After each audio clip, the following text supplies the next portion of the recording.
Are you doing anything different there? What do you mean, sorry? Right, see when you were just, I need to find you were extremely muffled there. So is it something that you're bending down a different way or something? you do not want to know. I've still got my AirPods Pro that I could try if you want me to try that. I'm tired. I want to get this done, Dave. Oh, well, fuck you then. Right, so you want me to speak loud the whole time then? Is that what you're trying to tell me? Aye, fucking speak louder. And the stadium erupts in red, white and blue. You've never seen anything like it. Let's go.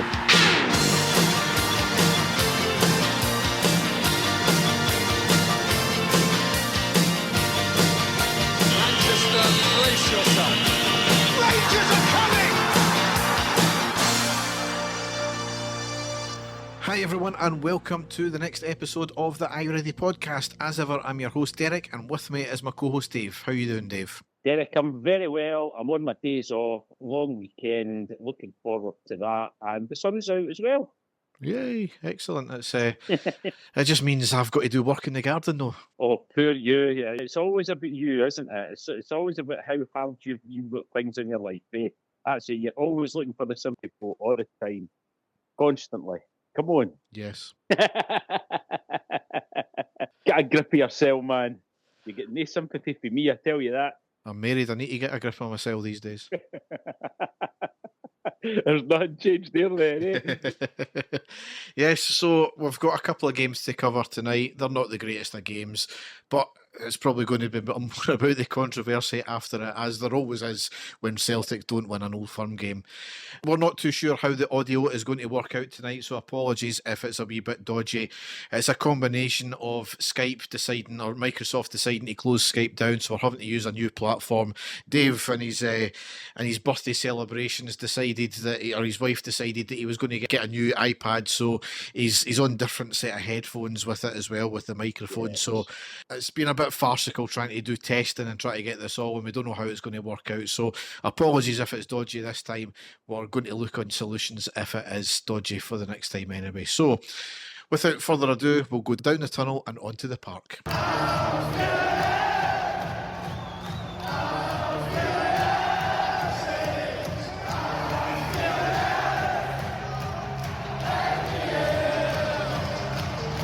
So the first game we've got to cover, Saturday the 26th of April. It was a 2-each draw away against St Mirren in the Premiership. An absolute nothing game, full of calamities at the back as usual. Yeah. Were we expecting much else, Dave? No, certainly not. The way that everything's panned out, it's been the story of our season, hasn't it, Derek? It's just defence has just been so poor. We've been conceding goals left, right, and centre, and there's been very few games, certainly the second half season, that we've not conceded 2 goals in a game. So, as you say, it was something that we were kind of half expecting. Yeah, I mean, the game itself, there wasn't a lot to talk about, but we will get into it. We lined up Kelly, Tavernier, Proper, Suter, Enciala, Jeffrey, Raskin, Diamandi, Rice, Igman and Dessers. On the subs bench, we had Butland, Cortez, Barron, Barami, Cherny, Hadji, Curtis, McCallion and Danilo. So in the 4th minute, it was a long ball from Enciala down the left to Dessers, who has a lovely touch and a volley forcing the save out the keeper. It was a good effort. 12th minute, St Mirren had a bit of pressure, moving the ball about our box. The attacker turns our defender and a lovely dink ball towards the goal, forcing Kelly into a good save. Really nothing happened for the next good wee while after that. 29th minute, Kelly caught with the ball. He tried to quickly pass it out, but it went right to the attacker, who blasted it over the bar, so quite fortunate that one there. However, out of really nowhere, on the 41st minute, Dessers made it 1-0. His 24th goal of the season. It went proper to Rice in the St Mirren half. Rice to Dessers in the box, who controls it, turns and shoots into the net. A really simple forward passing movement, really quick and incisive. That's what's one of the things that's been lacking all season, just that simple passing. We've always been trying to look for the perfect pass, try the outrageous thing, whereas the simple thing just worked on this occasion. Yep, 100%, and I think it was picked up by everyone, commentators alike. It's as if the vast majority of the times we're trying to make things difficult for ourselves, and as you say, a simple pass through ball, and we score a goal from it, and that's just what we've been looking for. And after that, a really good goal, by the way, I've got to say, but that's what we were looking for. that's what we were hoping was going to continue, and a really good start for us. Yes. However, that only lasted 3 minutes because in the 44th minute, St Mirren pulled a goal back. It was a long throw into the box. Inciala tries to clear it, but only to the St Mirren player in the box who shoots first time into the net. So poor once again. Yep, absolute schoolboy error defending once more. But like I've said already, Derek, it's not really a surprise, is it? We've been like this, for the last few months now. It's just not good enough. No. So into half time, no substitutions, but on the 52nd minute, we quickly got a goal because we went 2-1 up with Raskin scoring. Diamande just inside the St Mirren half. It was a pass to Raskin with his back to goal. He turns, he drives the ball forward to the edge of the box and shoots to the left side of the net. Again, a really simple goal. Didn't need anything special, but it turned into something special because it was a great piece of play from Raskin. Very direct. What we want to see again. Yep, definitely. And something that we want to see more of from Raskin as well, Derek, because he has been good for us this season, probably our standout player. But it's the one part of his game that we don't see enough of, is him having chances at the edge of the box, running forward, getting shots away. And that was an excellent goal for him. And again, we're hoping that we're going to capitalise on this and go on and get another one, but as you're about to get into again, it didn't last very long, did it? No. 64th minute, Suter caught in possession, and it ends in a big save from Kelly after the St Mirren player broke into the box from the left side to go 1v1 with the keeper. And as I said, Kelly pulled out a good save. So there, once again, Suter, he's got this in him where he can be great, mainly as a siege defender. He's great under pressure like that, but when he's just dallying about like that, he's always got it in him. And that's what is a feature of too many players. They've always got a mistake in them. 69th minute, there was a VAR check after Inciala gave away a foul right on the edge of the box. The VAR check said it was just outside. To me, it looked on the line, which would have been a penalty, but we've got to go with what VAR says there. However, on the 73rd minute, St Mirren pulled a goal back to make it 2 each. They were in the middle. They slid the ball on the deck to the left side. Tavernier, once again, in no man's land. A simple pass into the net. There was a long VAR check for offside, and they eventually gave the goal. But once again, Tavernier not tracking his man. And it's the simple things. If you can't stop the cross, you've got to track your man. And if you track your man, they're not going to get a simple tap in, are they? It's just that lapse in concentration that we see from him all the time. I actually think he'd had a good game up to that stage, Derek. I thought he was actually one of our better players. He'd looked quite solid. He had put some decent passes into the box. He'd got up and down and done his job. But as we saw the Bilbao game as well, Derek, the week before, just that lapse in concentration, the man he's marking manages to get free, and we pay the price for it. Yep. 76th minute, Dessers off, Czerny on. 85th minute, Rice off, Barron on. 86th minute, Inciala off, Barami on. And in the 90th minute, Czerny with a shot from the left side of the box, and it was saved by the keeper out for the corner, and that's how the game ended out. So really, really disappointing once again. Defensive frailties, no urgency. The problem was a lot of the players, they just looked as if they checked out. Obviously, after the Bilbao game, Barry Ferguson laid the thing to them, saying that it's really all about the last 5 games, get the 15 points and give yourself something to go into the break, into the pre-season with. But Ferguson came out after the game and says that when you ask players individually and collectively to do a job and they won't do it, then what's the point? Now, you might think that's just a frustrated manager saying that. However, Liam Kelly came out and said the exact same thing, that the players, or some of them at least, are not listening to instructions. Now, you could put that down to the fact that the players know that Barry's going to be leaving at the end of the season. It's not his position to have. However, they've done it with several managers now, certainly with some players. Also, these players surely must realise, though, that the new owners are coming in. There's going to be a new manager coming in, so they should be busting a gut to play for their future. It's just another case of dumb footballers because they don't seem to understand that, Dave. I agree with you 100% there. I mean, these guys are highly paid professional players. These guys know what's at stake. They know what it's like to play for Rangers. I realise that the season is over, but there's personal pride here. These guys have underachieved all season, and you would think that they would be trying to finish the season strongly. Exactly like what you said there, that it's going to be a complete change of regime at Rangers. And you would like to think that they would all want to be a part of that, but going to the evidence of that game, it just, as you say, it just looked as if they gave up, and it was amateurish in defence. It really was. Yep. So we kind of knew they would probably raise their game for the next game. However, from both teams, I would have said it just looked like that end of season game where the league was already wrapped up. Celtic wrapped it up the game before. It just looked like a tired game. And we got that effectively on the park and with the result, because on Sunday, the 4th of May, it was a 1-each draw at home against Celtic in the Premiership. Dave, take it away.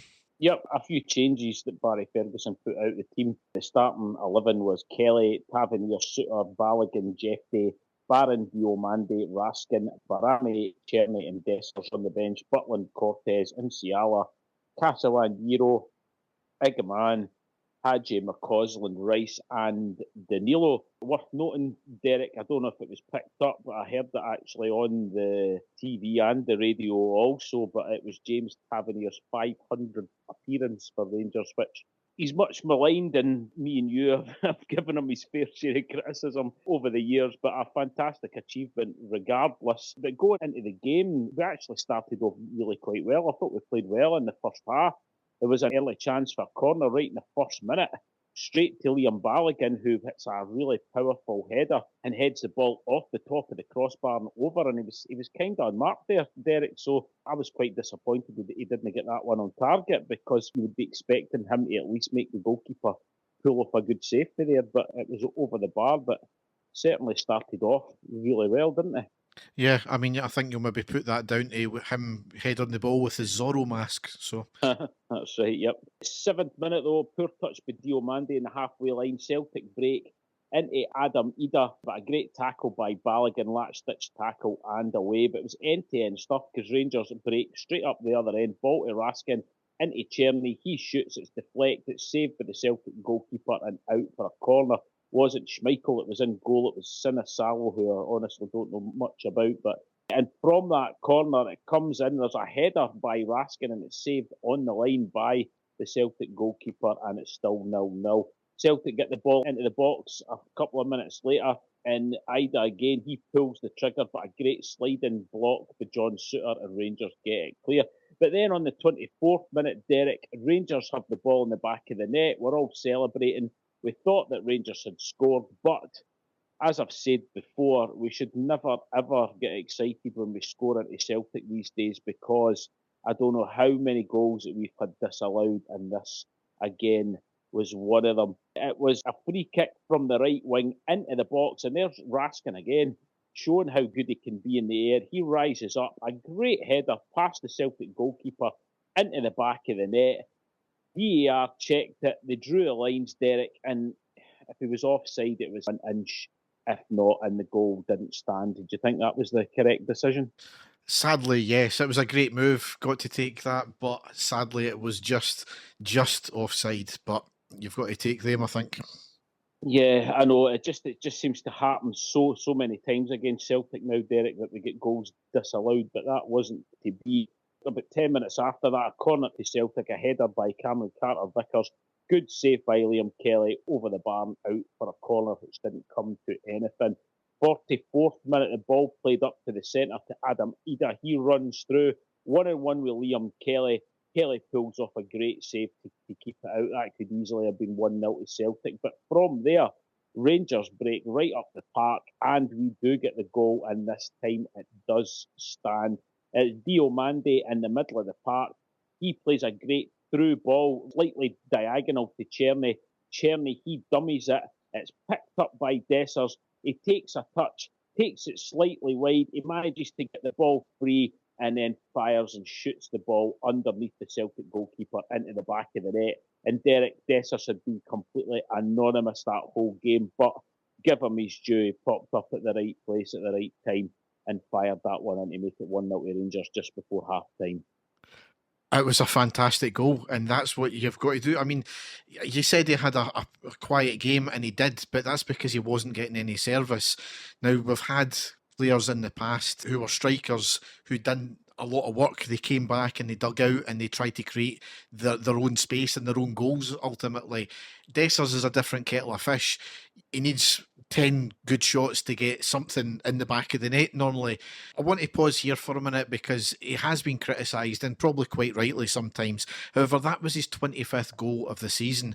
Now, one thing that gets levelled at him is that a lot of his goals are when we've already won the game and we're already maybe 2 or 3 up. Now, there's very few occasions this season we've been 2 or 3 up. So I actually went back and I looked at all of his goals and when he scored them. And if I've got my calculations right, 19 of the 25 goals he scored this season have either been to put us 1 up, to give us a 2-goal cushion to almost kill the game, or it's to pull us back to level as well. So that's 19 out of 25 goals. So yes, you can argue the fact that he should have scored a lot more. He's missing a lot of easy chances. However, he's came up with 19 vital goals for us this season. That is a great return. And as much as he's not going to be the one leading the line for us, and granted, if we do get any sort of substantial offer for him, I think he should be away. Having him on the books for scoring that many goals over a course of a season, it can't be sniffed at, Dave. You know me, I have been his biggest critic, and at the same time, I've given him major praise. I mean, that goal that he scored at Old Trafford was one of the best goals that we've seen in a long time. It was absolutely sublime. But he's just, I don't know, he's a complete enigma. The one thing I'll say about him, Derek, is we didn't pay a lot of money for him. It seemed like at the time, but when you look at who else we brought in, and Danilo, who just never seems to be fit and doesn't play, he does turn up, Derek. He does play every single game. And listening to Alec Gray last night, he says, quite honestly, he can't remember of someone who works harder in training than what he does. He's always the last one to leave. He's always wanting to do extra work. He's always trying to, perfect. He's very hard on himself. So, I mean, that's good to hear, but he is very frustrating to watch.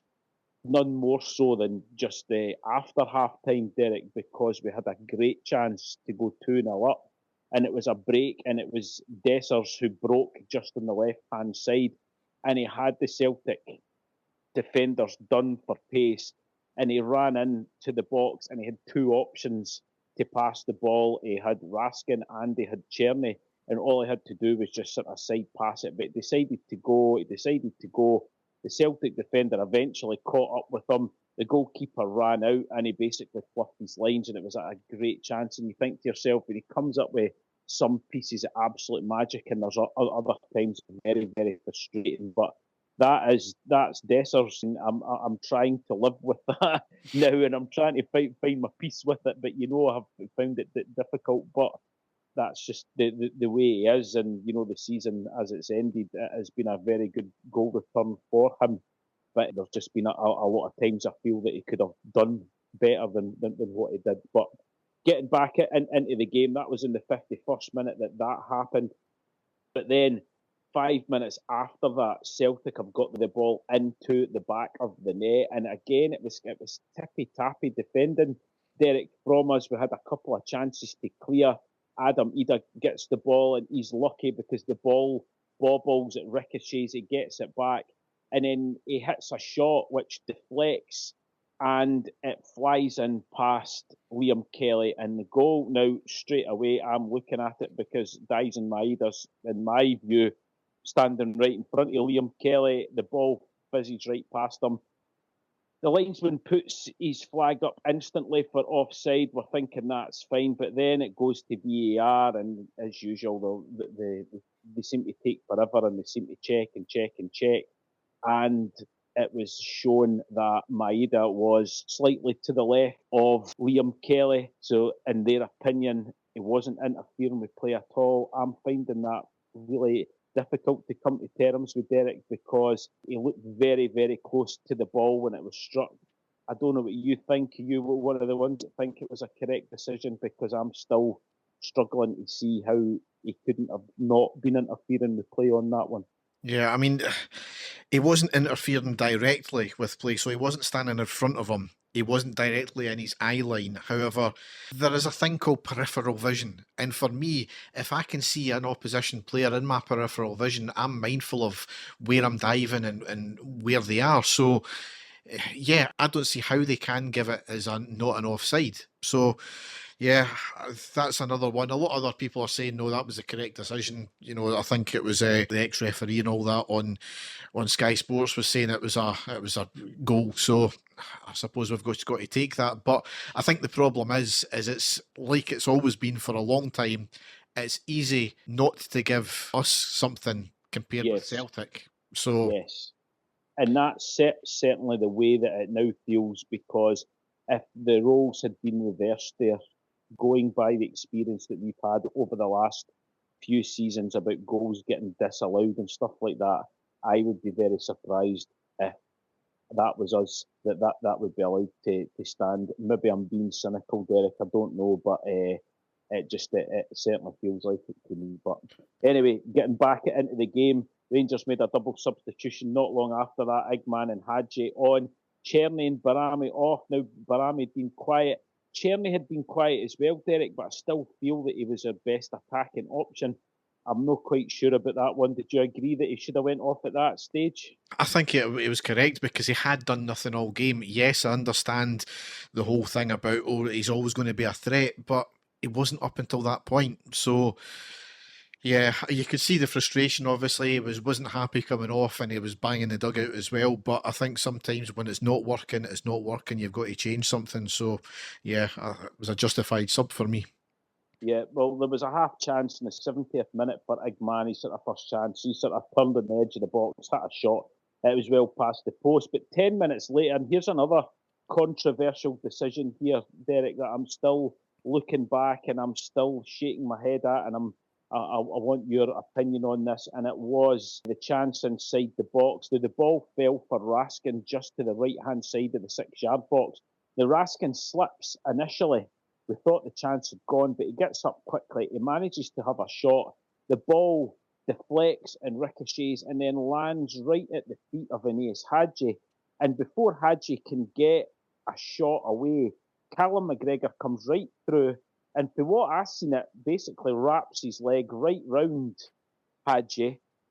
I can't see any connection with the ball at all, although they were saying it was, but I still can't. And I was screaming blue murder for a penalty there because I thought it was as clear a penalty as you can get, Derek. But again, there was nothing given, and it was given as a good tackle by Callum McGregor. And subsequently, because of the tackle, Hadji had to go off injured straight away after that. So there was obviously contact there, and he never managed to get a shot away. Tell me, Derek, that I'm not just seeing it through blue-tinted glasses here, because I thought it was a penalty all day long. Initially, I thought, no, that wasn't a penalty. But then I'm looking at it back. He tried to go for the ball, but it was more clumsy challenge than anything, so there was no malice in it at all. But he never got near the ball, so he's taken a player out. Was there an issue with Hadji? Was he actually going to shoot the ball at that moment? I'm not too sure, because there was a lot of players in the box. I think there was a VAR check, but obviously nothing was given for it. I don't know. It maybe comes down to one of these things again, that it's easier not to give something for us when it's playing against Celtic. Again, maybe that's just a cynical mindset of it, but that's the way it turns out. So again, I would have loved to see what the outcome would have been if it was up the other end of the park. Exactly. Yep, exactly. And, you know, it was just a minute later, the first yellow card of the game, and it was for Barry Ferguson, who was remonstrating with the referee. So Ferguson, like myself and a lot of other Rangers fans out there, getting very frustrated with a lot of the decisions that were going on in the game. And then the actual first player to be booked was Bailey Rice on the 88th minute, and it was for an absolutely nothing challenge. And again, Derek, I'm getting so frustrated because Callum McGregor is given the freedom of the park when it comes to constant niggly fouls, constantly fouling throughout the game. Absolutely nothing happens, and it's his first challenge that Rice has. There wasn't much in it, and he gets booked. Again, I'm getting frustrated when I was watching it, but one of these things.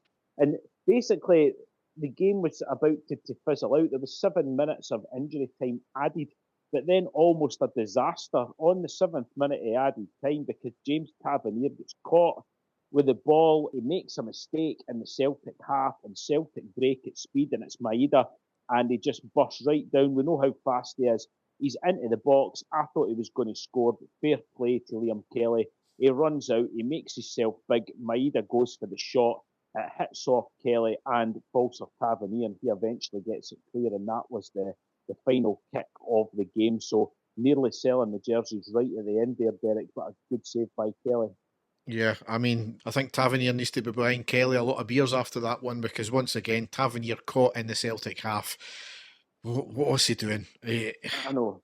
It just needs to be his last season. I think we're just counting down the games now. He can't keep going on like this. If he's staying in the team, he can't be the first team starter. He can't be captain any longer.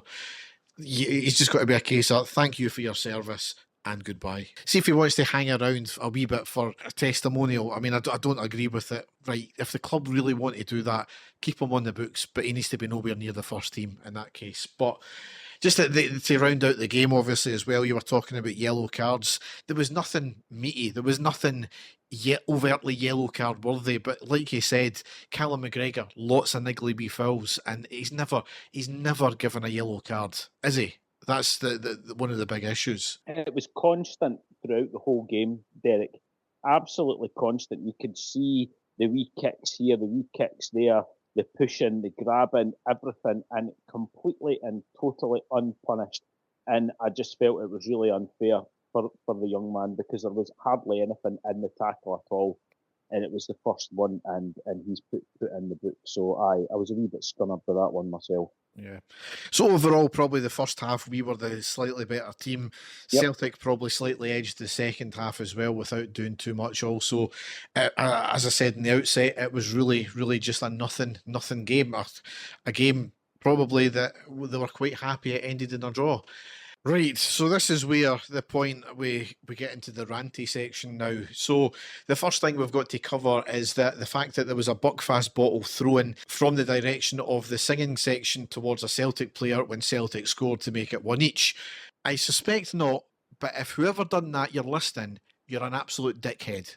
The club have literally told you that they're itching to close that section down if the behaviour doesn't improve. So what do? The very next game, you throw a bottle at a Celtic player. What kind of fucking moron do you need to be?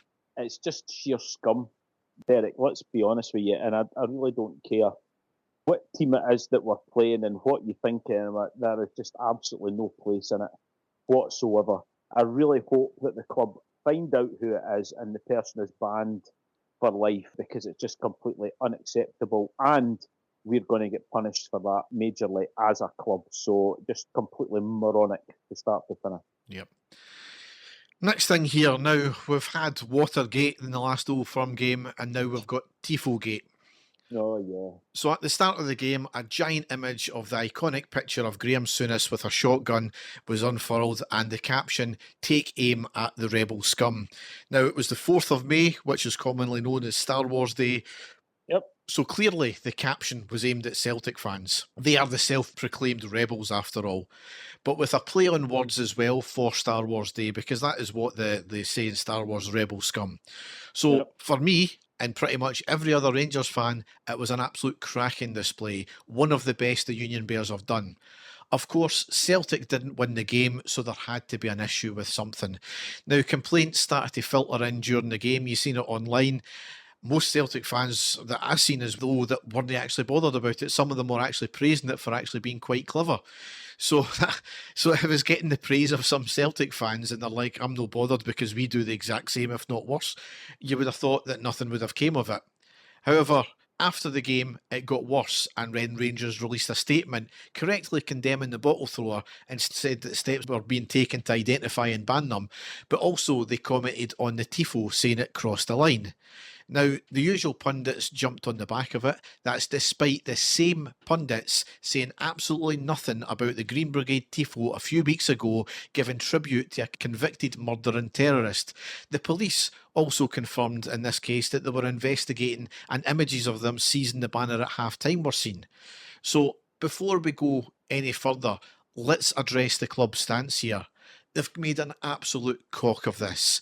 Now, I'll back the club to the hilt when it comes to things like the Fenerbahce banner, because that was ridiculous.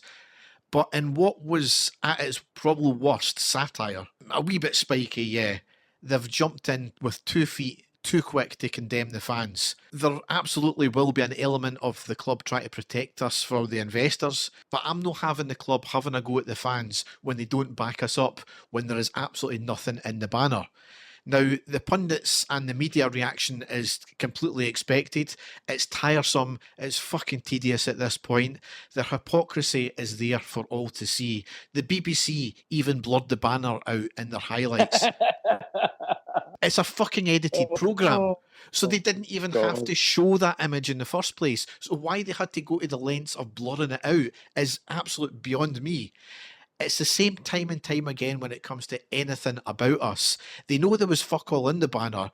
What they're actually more bothered about is it's actually who done the banner, Rangers fans, than the actual content itself. And that is the issue. We've said it time and time again, we don't want special treatment. All we want is fair treatment, and we really just don't get it from either refs, from pundits, to the media, to the footballing authorities. The evidence is there to see now. It's quite clear. It's two-tiered bullshit, and that's what makes the club's stance on this even worse. Not only that, with the utter vile shit that's aimed at us over the years, like effigies, severed players' heads at the Aberdeen game, zombies in the form of terrorist executions, basically dehumanising Rangers players and fans. You're not telling me that an iconic image of a former player aiming a gun is any worse than any of that. So I'm not going to be lectured by anyone who doesn't call that shite out also. John Swinney even had a swipe at us as well. I mean, get that clown so far to fuck. At the time he spoke, and it's still ongoing, the police confirmed there's ongoing investigation. So again, like that clown shoe Humza did with Willy Wanker stuff, he's making a comment on a live police investigation. So once again, showing the bias against Rangers and our fans. I mean, see the banner itself, and pardon the pun here, was it aimed to offend? I fucking hope so, and I hope they were offended. Because as a whole, I hate their pontificating, their whiter than white, holier than thou bullshit stance they take against everything. More than that, I hate that they're winning just now.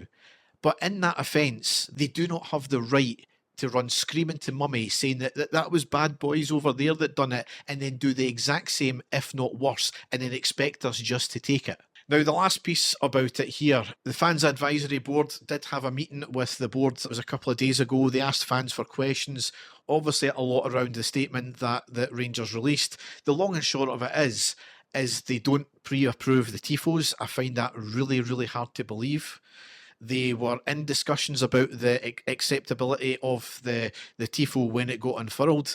They got wind of a police investigation and them seizing it at half-time. The board then discussed it at full-time, and then the statement was released. Now, as I said, the police are duty-bound to investigate if they receive a complaint.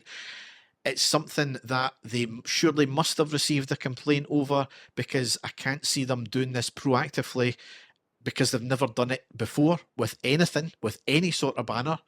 So if they have done it proactively, the club need to be asking questions about that. The club should also have been asking questions about what exactly is the issue with the banner before issuing the statement. The board did go on to say that the club must comply with competition regulations, uphold the club's reputation and maintain fan safety, and that the Tifo had raised concerns in relation to SPFL rules on unacceptable conduct in relation to threatening, abusive or insulting displays. Now, to me, that reads like they've preempted things here. They've shat the bed because they got wind of a police investigation and them seizing the Tifo, and they've thought, right, we better put out a statement here just in case. So Dave, I've covered a lot just in the Tifo there. We've got a few other things to cover in the game, but what's your take on all of that? At first, the complaint that I was seeing, which was farcical from a lot of that lot on social media, was that they had actually mistaken who it was supposed to be. They were taking it to be another person that was involved in an incident a long time ago in Northern Ireland. I'm not going to go into it, Derek, which was absolutely farcical, because we've all seen that particular picture of Graham Souness with a shotgun many, many, many times. And I initially thought that that's what they were, the bandwagon that they were jumping on, thinking that it was something else, and it had completely different connotations of what they were trying to say, which it certainly wasn't. Like you said, Derek, it was a very clever play on words. I don't see what anybody would have said was threatening about that, because quite rightly, some of the disgusting banners that they have had in their time with regards to us are 100 times worse than what that was, actually referencing us with pictures, and it's been absolutely shocking, and there wasn't as much outrage out there. But as you say, for it to snowball like that for the club, which I think, like you, they've panicked when they've heard that it's been seized by the police. They've panicked and rushed out a statement which has been a complete and utter farce to start to finish. It's just been handled very, very, very poorly. And as you say, there's going to be nothing criminal will come of that whatsoever. There'll not be anything to answer to. And the fact that the SNP government are getting involved doesn't surprise me in the slightest. Complete and utter Mickey Mouse organisation they are. So they've shown their hand, the SNP, once again, the government, to try and do anything to come out and speak against us as a fan base. No, I'm completely in agreement with you. I think that the board have panicked and thought they better put a statement out very quickly before they've got all the facts straight, and it's turned into a complete mess. I mean, what you said there, and I did see a few tweets online about people clearly getting the image mistaken for someone else. Now, That's the only thing I can think the police have taken the angle from. They've received a complaint from Celtic fans, and they think it's of that individual who's not Graham Souness. That's the only thing I can think of. So I can understand the police looking at it from that point of view, but that is quickly cleared up because they don't need to go to their lengths to do that, because it's that image of Graham Souness is extremely famous. So from that point of view, it could have been cleared up in 2 seconds, but there is due process. I think this is where the due process needs to be looked at there in that case. Moving on from that, in terms of the Fans Advisory Board minutes, I think there's more to come out, but I think that they were just wanting to get the minutes out from that section. For me, it just really reads like there's not been a mea culpa by the board. It looks as if they're doubling down on it. So they've made out that it's been the board that's made this decision, but right now, I don't know, and I don't know if anybody knows who the hell is running the show at Rangers. Is Patrick Stewart the one that's making the decisions? Is the board, you're talking about your parks and all that, are they the ones that are running the show for what's happening just now? Is Patrick Stewart and the board working hand in hand with what's coming next and what we're doing just now?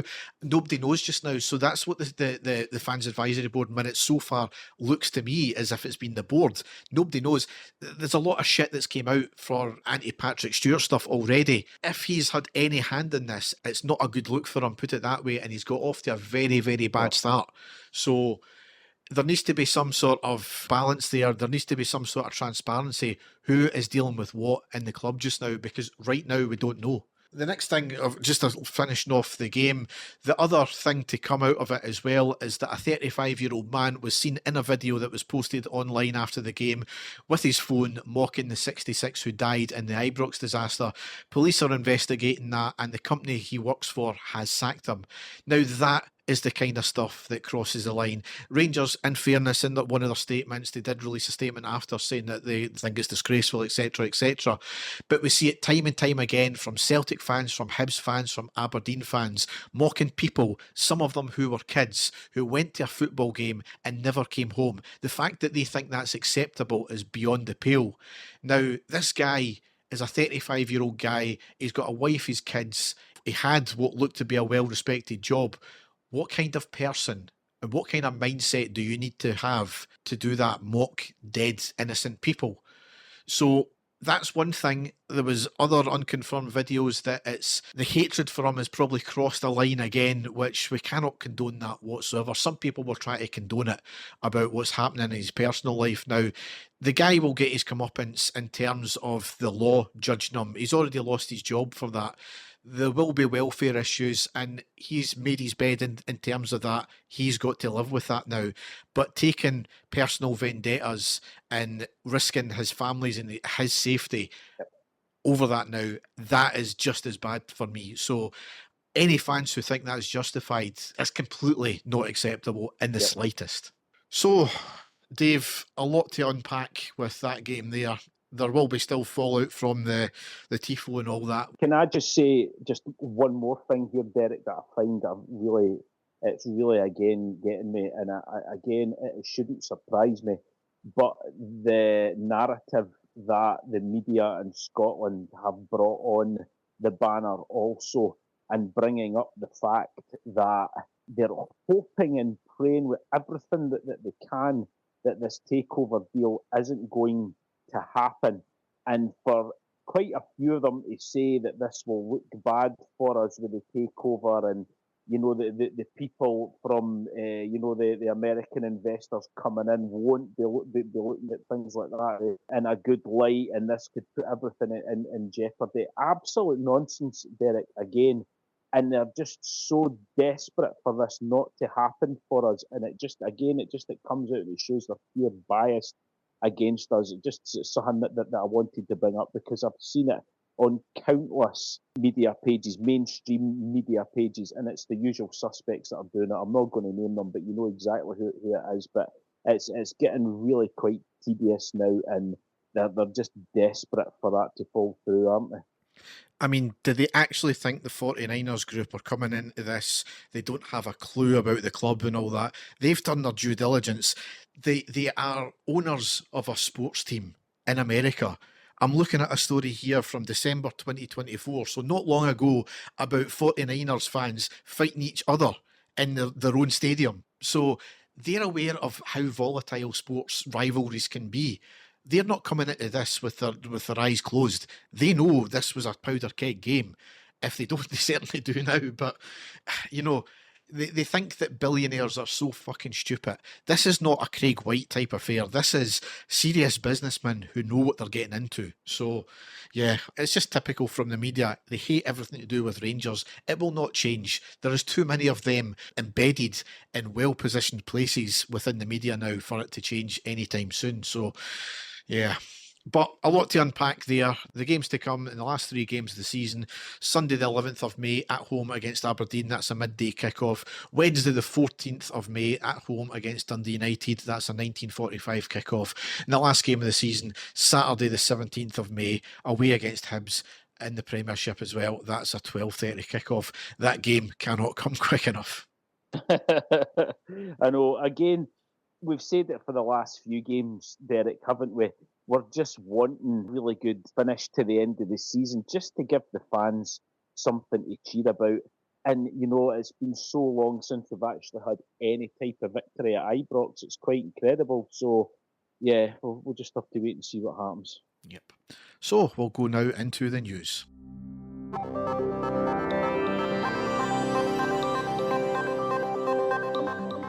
So a few stories to cover as normal. Just as we put the last pod out, the very next day, Rangers announced that Kevin Thelwell is our new sporting director. Now, we've named that position several different things over the course of the period. I'm not sure if there's going to be a director of football to come in and where they will sit, so I'm not sure of the structure just now. However, Thelwell will join from Everton at the end of the season. People turned their nose up at him initially, as on the surface his record at Everton appears patchy. However, when you dig deeper into it, he's had many hurdles to overcome, including PSR, which is profit and sustainability, which is the new financial fair play down in England. He's done well in making profit from players. He's got a track record working his way up through previous clubs, doing different positions. We've actually appointed someone who has experience in the position that he's been recruited for, rather than promoting from within and making a jump to a different position. Now, there was nothing wrong, and I say that, nothing wrong with doing it the way we've done it before, but we've tried that and it didn't work. So hiring experienced people in a club our size is what we should have probably been doing in the first place, rather than try to do it maybe on the cheap. It was worth a shot given the financial constraints, but with this new lease of life we should have now with the 49ers group coming in, it allows us a wee bit more scope for these positions. So, certainly looking forward to him getting his feet in the door. Again, it's a position that will take a wee bit of time to embed in, and we'll see the fruits of the labour. Yep, I really hope so, Derek. As you say, it's happening at the end of the season, so I hope the guy's done his homework. I'd like to think, as you say, the due diligence has been done.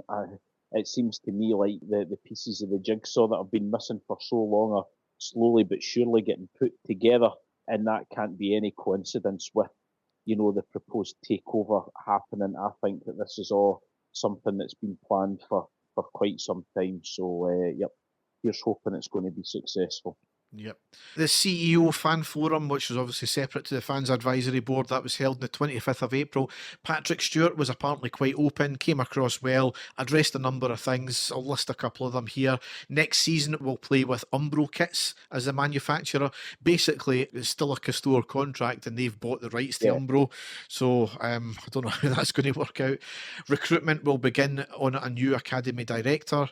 We've been in discussions with the SPFL and the SFA around the young players and what games we can try and get for them. James Taylor outlined that the toilets in the Copeland stand will be finished for the start of the next season. That's obviously been ongoing since the work got done last season, or rather in the closed season last season. There are no infrastructure plans for the Broomlin and Sandy Jarden stands, so it means there's going to be no disabled section works for the Broomlin like was initially planned. I think this was the event that it was also confirmed that plans for the sports bar in the old megastore have been shelved as it's not viable. A very, very strange situation, that whole thing. The plans stalled. We got nothing. There was a rumour floating around the naming of it, as it apparently someone said that Craig Houston had already trademarked the name G51, which was apparently the name that it was going to be called. The fan that broke that story was then ridiculed, claiming that it wasn't an issue with the naming rights. I don't know what happened there. Then there's been no further work from this. I mean, me and you went to the museum a good number of months ago now, and it was still nothing happening. Now that the takeover is ongoing, I don't know if that's maybe stalled it. However, if it's now claimed that it's not viable, then it's clearly no due diligence was done on the plan for it to suddenly now be not viable. It's something that I think most fans appear to want. It's a revenue stream that I think it wouldn't really take much money to upgrade that space. So to me, it's a bizarre situation.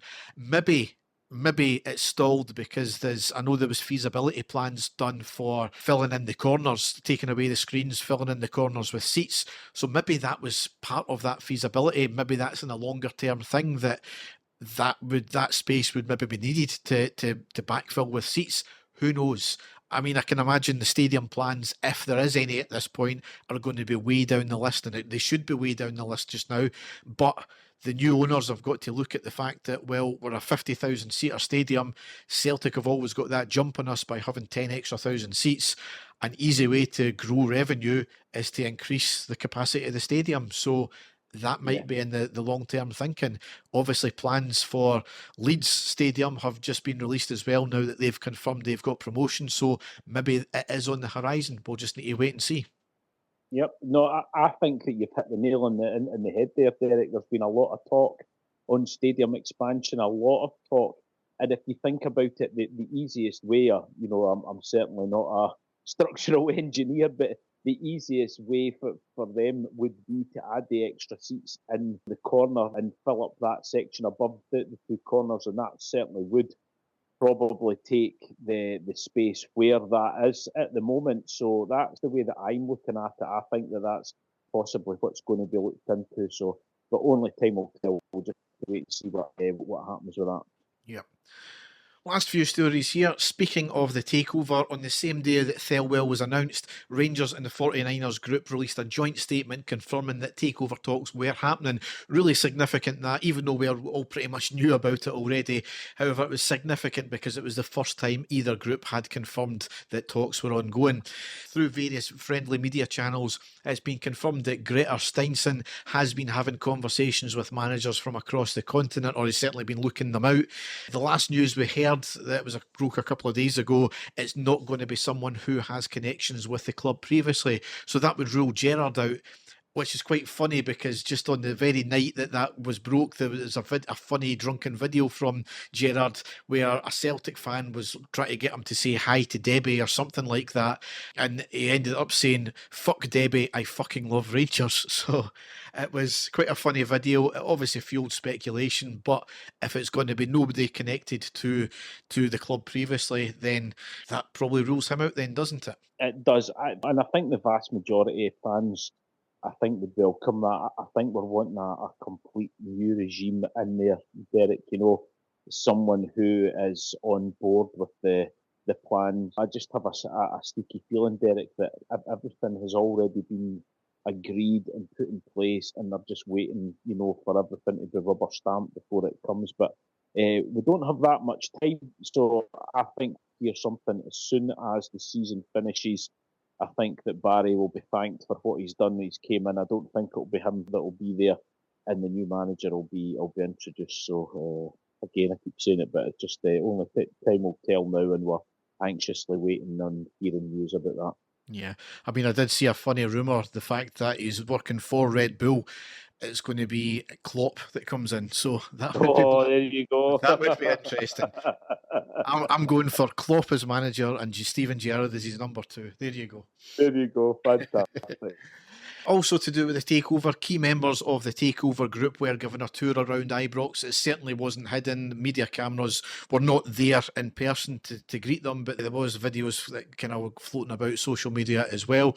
So, I mean, that's some effort to sell season tickets. That really is, isn't it? Yeah, it was the perfect timing, I think. And again, it puts to bed a lot of rumours that this was, all pie in the sky, and it was still far from being completed. And again, like we've said already, the media out there saying that this isn't a good look, and they'll look at the banner favourably and all of that. So yeah, it certainly looks like it's almost done. Just the last thing to do with the takeover, Dave King gave an interview to TalkSport. It was the usual Dave King affair. However, it is arguably happening because he was looking to sell his shares. So it turns out that apparently Paul Murray came to Dave King with the name of the 49ers group. Dave King's contacted them. He's got all the relevant info he was needing, which he was basically looking to say, not only have you got capital to buy the shares from us and the group, have you got the money to invest? So he was quite happy, and he was convinced that they've done that. They've done all the due diligence. He said that it's 90% done and expects to be mid-June. So here's hoping. It doesn't leave a lot of time to get people in place, but obviously with Thelwell coming in, there is work getting done in the background, clearly at the behest of this group that are coming in. So, yep. Next thing here, the Rangers Player of the Year awards were given. I am not going to read out the names because there is very few players that come out with any credibility this season. So I'm not going to read out the names. They're all for there. It's one of these things that it's a token thing. The token should have been to cancel them this year, to be honest, but they went ahead anyway. Next thing here, Rangers won the Glasgow Cup final for the second year running, beating Celtic 5-4 on penalties. That was after a 1-1 draw. However, we did come out the game with 3 injuries as well, which was typical our game. You're the kind of youth team, the B team playing, and we still come out with the same amount of injuries. Talking of youngsters, Johnny Yefeko has joined Exeter City on a permanent deal after impressing while on loan there. So just another one of the academy players that never made it at us. Now, you're not going to bring through 11 academy youngsters every single time and they're all going to work out, but we've got a very, very poor record just now. As you pointed out in a previous pod, Bailey Rice wasn't even our academy player, so that's something that, given the fact that they're looking to recruit an academy director, we're still looking to have one, so we'll see how that goes. Yep. The last story here, we talked about him earlier. Hamza Yousaf's WhatsApps from the time we won the title were finally released. Now, I was convinced that they had already been released. However, the Sun had to go to court to obtain them and done so after a 4-year transparency battle. So, yes, that's the same SNP that claimed that they were a transparent organisation. Anyway, it all surrounds, as I said, our title celebrations. Lies that Humza told about us, Stuart Robertson calling him out on it, Humza then greeting to Swinney, calling us pig-headed, criticising the police, then said that they can't talk about operational policing matters. That's despite him and all his cronies tweeting all about operational policing matters on the night of our celebrations. All it highlights is 2 things for me: that the SNP should be nowhere near a position of power. They're unprofessional and incompetent at best, vindictive at worst. It also highlights that despite appearances, Rangers do things in the background. However, we've said it for a long time, we need to get better at publicly having battles. This would have been a prime example of showing the SNP up, and they might have got them off our backs all this time with the whole Rangers could have done better. So, on that note, it's now time for Fessel Corner. Now, this is a horrible one, Dave, and I've only included this for the reply. Recently fulfilled a long-standing fantasy and had a sexual partner piss on me. She was clearly very dehydrated as it was very thick and also smelled strongly of chicken gravy. Not the experience I was hoping for. Won't be doing that again anytime soon. Now the reply was, pisto.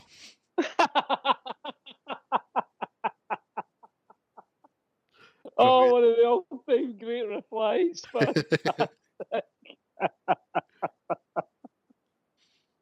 Oh, superb. I bought a new pack of Bic pens, not because I needed a pen, but because those lids are the best tool for cleaning out my ears. Nothing beats those beauties. Was walking and met a couple with a dog. The dog was super excited to see me. The man said, he's not usually that friendly with strangers. Can probably smell my cat, I replied. Actually, the dog knows me because I was its owner before I gave it to the shelter last year.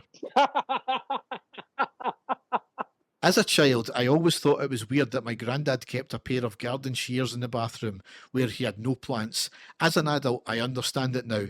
They were his shit-chopping shears for when they were too big to flush. Guess it runs in the family.